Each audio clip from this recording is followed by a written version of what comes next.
Welcome back to Nisha's rainbow. दोस्तों, बहुत बहुत स्वागत है आपका।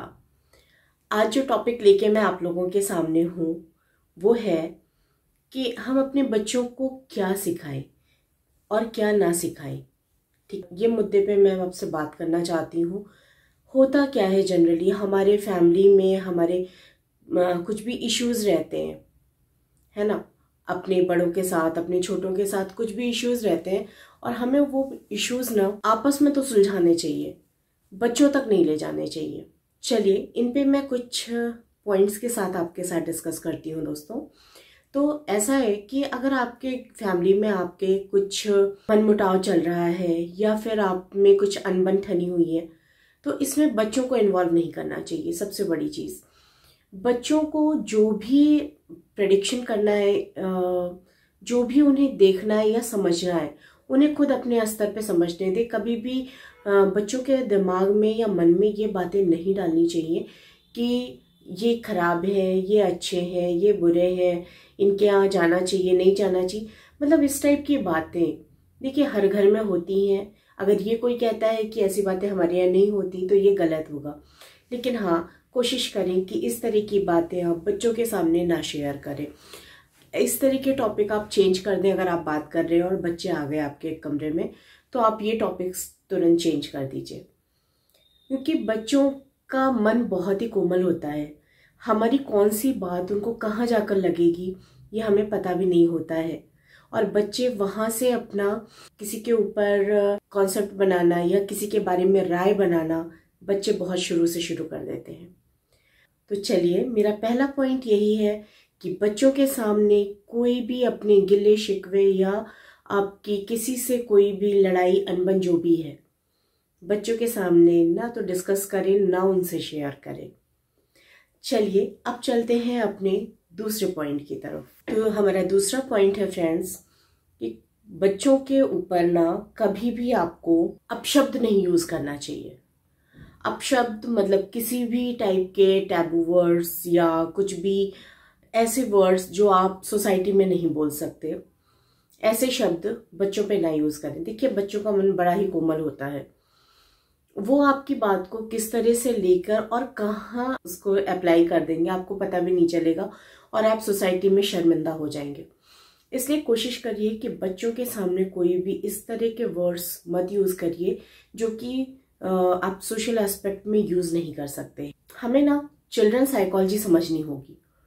बच्चे से आपको बात करना है, बच्चे के मन के हिसाब से आपको उस लेवल पे उतर के बात करनी हो, लेकिन बच्चों से बहुत बड़े बड़े मुद्दों पे नहीं। आप उनसे जब भी डिस्कस करें, जब भी बात करें, तो कुछ भी उन्हें नया सिखाने की कोशिश करें।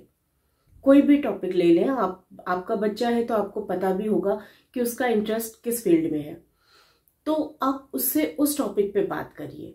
उसको ज्यादा से ज्यादा नॉलेज उस चीज पर देने के करिए। उसको उससे रिलेटेड, उस टॉपिक से रिलेटेड बुक्स दीजिए, उसको पढ़ने को एनकरेज करिए।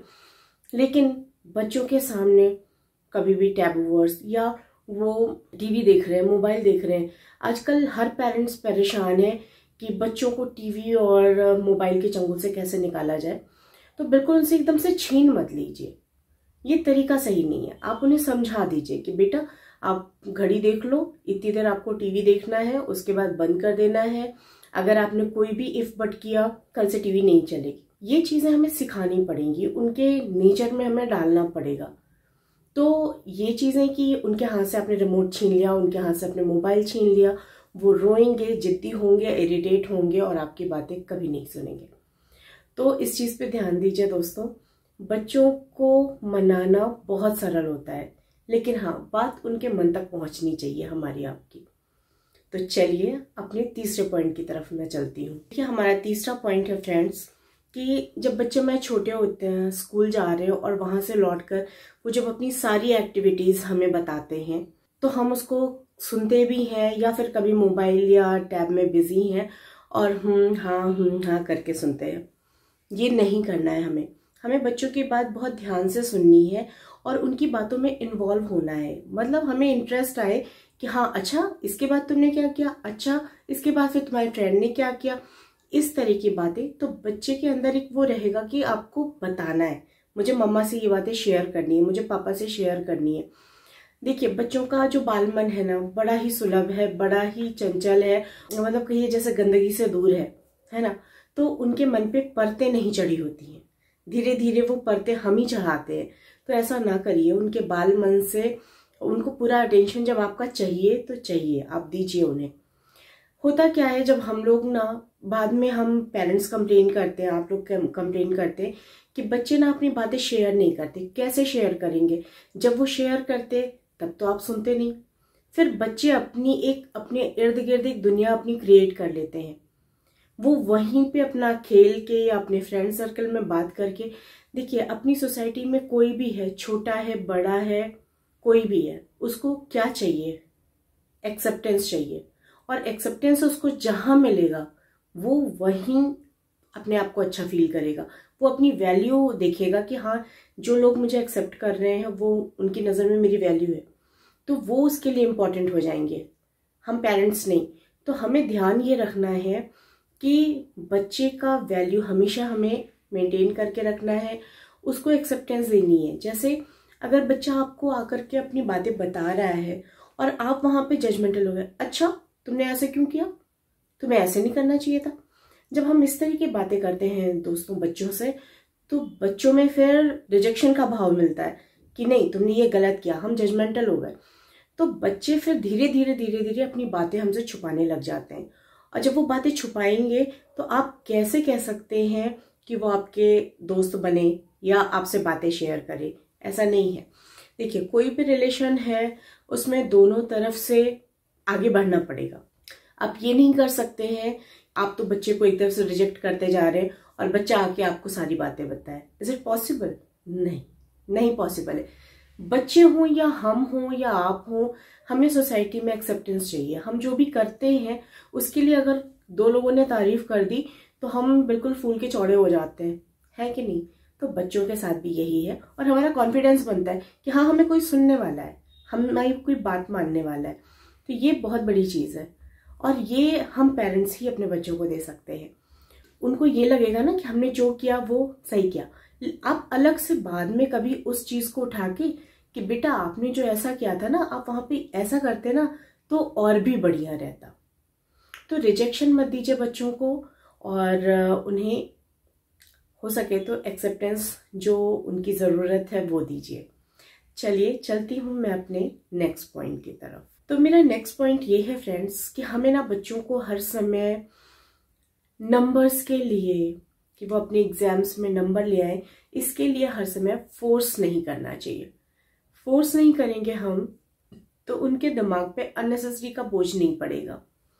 देखिए, जो हमारा एजुकेशन सिस्टम है ना, ये आप में से भी बहुत लोग एग्री करते होंगे और मुझे भी ये समझ में आता है कि ये पूरी तरह से आपके बच्चे का इवैल्यूएशन नहीं करता है। वो किस सब्जेक्ट में अच्छा है, किस सब्जेक्ट में खराब है, ये कुछ नंबर्स नहीं डिसाइड कर सकते। वो आगे चल के क्या करेगा क्या नहीं करेगा, ये कुछ नंबर्स नहीं डिसाइड कर सकते। केवल ज़रूरत होती है कंटिन्यूएशन की, कि वो लगातार मतलब पढ़े, कंसंट्रेट करें अपनी पढ़ाई में। दूसरी चीज़ है उनका मन लगने की बात है। जिस सब्जेक्ट में उन्हें इंटरेस्ट होगा वो खुद ब खुद पढ़ेंगे, आपको उसके लिए फोर्स करने की ज़रूरत नहीं है। और बार बार क्या है, बच्चे अंडर प्रेशर हो जाते हैं। उन्हें लगता है कि अरे यार हम नंबर नहीं लाए तो हम बेकार हैं, डिमोरलाइज हो जाते हैं, फ्रस्ट्रेट हो जाते हैं बच्चे। वो हमें नहीं करना है। ठीक है, अगर उनके मैथ्स में कम नंबर आ रहे हो सकता है साइंस में बहुत अच्छे हैं, साइंस में कम आ रहे हो सकता है ईवीएस में बहुत अच्छे हैं, ईवीएस में कम आ रहे, मतलब हर बच्चे का इंटरेस्ट लेवल अलग अलग होता है। फोर्स मत करिए बच्चों को, नंबर लाने के लिए मत फोर्स करिए। उन्हें कहिए ठीक है बेटा, तुम्हारा जो भी नंबर आएगा, तुम हमें बहुत प्यारे हो। तो ये चीज़ हमें अपने बच्चों को बताना पड़ेगा। आज के समय में, पहले क्या होता था कि ये वाले भावना बच्चों के अंदर आते नहीं थे, क्योंकि ज्वाइंट फैमिली होती थी, भाई बहन इतने होते थे कि पेरेंट्स तक बातें ही नहीं पहुंचती थी। न्यूक्लियर फैमिलीज आज जो है उनका एक जो सबसे बड़ा माइनस पॉइंट है कि बच्चे भी सफ़र करते हैं और पेरेंट्स भी सफ़र करते हैं, क्योंकि ये पॉसिबल ही नहीं है कि लगातार वो सारा टाइम एक दूसरे के साथ स्पेंड करें। तो जाहिर सी बात है उनमें थोड़ी सी दूरियां बन जाती हैं। ऐसे में अगर घर के बड़े बुजुर्ग साथ रह रहे हैं आपके, तो आपके लिए बहुत अच्छा है कि बच्चे उनके साथ इन्वॉल्व होंगे, इंगेज होंगे और बहुत अच्छी अच्छी नई बातें सीखेंगे। तो इसलिए फोर्स मत करिए, उन्हें एनकरेज करिए पढ़ने के लिए और ज्ञान अर्जित करने के लिए। उनको तरह तरह की बुक्स ले आकर दीजिए, लेकिन ये मत कहिए कि तुम नंबर ले आओ। तुम्हारे 95% आए, अरे तो 99 भी तो आ सकते थे, 100 भी तो ले सकते थे, क्यों नहीं? नहीं, जो ला रहे हैं उनको बूस्ट करिए, उनके मोराल को डाउन मत करिए। चलिए चलते हैं अपने नेक्स्ट पॉइंट की तरफ। दोस्तों मेरा नेक्स्ट पॉइंट है कि बच्चों को उनका बचपन जीने दें। उनका बचपना उनसे आप ना छीनिए। उनके लिए जितना पढ़ना जरूरी है, जितना सीखना जरूरी है, जितना समझना जरूरी है, उतना ही उनका खेलना भी जरूरी है। उनकी फिजिकल एजुकेशन भी जरूरी है, फिजिकल स्किलनेस भी जरूरी है। आजकल बच्चे कोरोना टाइम जब से है तब से घर में ही बैठ गए हैं बिल्कुल। तो वो घर में बैठे बैठे भी योगा करें, मेक श्योर करिए। वो अगर वो टीवी में मोबाइल में लगे हुए तो आप उनको बहुत से ऐसे इंडोर गेम्स भी हैं जिनमें कि वो बहुत अच्छा लेवल ले सकते हैं, वहां तक पहुंच सकते हैं। कैरम हो गया, चेस हो गया, या आजकल बहुत से ऑनलाइन क्लासेस चल रही हैं बच्चों को, इंस्ट्रूमेंटल, वोकल, जो भी है, म्यूजिक में डांसिंग स्किल्स उनकी डेवलप करिए। बहुत सी चीजें ऐसी हैं, लेकिन हाँ एकदम अंधाधुंध भीड़ में मत शामिल हो जाइए कि बस बच्चे को तो हमें एकदम सिखा के बिल्कुल पारंगत कर देना है। नहीं, ऐसा नहीं है। एक इंसान में सारी खूबियां नहीं हो सकती हैं, बहुत सी खूबियां तो हो सकती हैं, लेकिन सोचिए कि सारी खूबियां हो, ऐसा संभव नहीं है, है ना? तो उनके बचपने को मत छीनिए। वो अपना बचपना एंजॉय करते हुए जो चीज़ें करते हैं और जिन चीज़ों में इंटरेस्ट लेते हैं, बस वही सिखाइए। उनको अननेसेसरी का बिल्कुल मशीन मत बना दीजिए। बच्चे हमारे, उनका कोमल मन है, उसे पनपने दें, उसे पल्लवित होने दें, है ना? तो चलिए इसी के साथ मैं अपनी ये बात ख़त्म करती हूँ, और बताइएगा आपको कौन सा पॉइंट सबसे अच्छा लगा। और अगर मेरी वीडियो आपको पसंद आती है दोस्तों, तो इसको लाइक कर लीजिए, शेयर कर दीजिए अपने फ्रेंड और फैमिली के साथ में। और पहली बार है चैनल पे तो निशाज़ रेनबो को सब्सक्राइब करना मत भूलिएगा। मिलती हूँ आप लोगों से नेक्स्ट वीडियो में। तब तक के लिए धन्यवाद। अपना, अपने बच्चों का बहुत ध्यान रखें, अपने बड़ों का बहुत ध्यान रखें और स्वस्थ रहें। नमस्कार दोस्तों।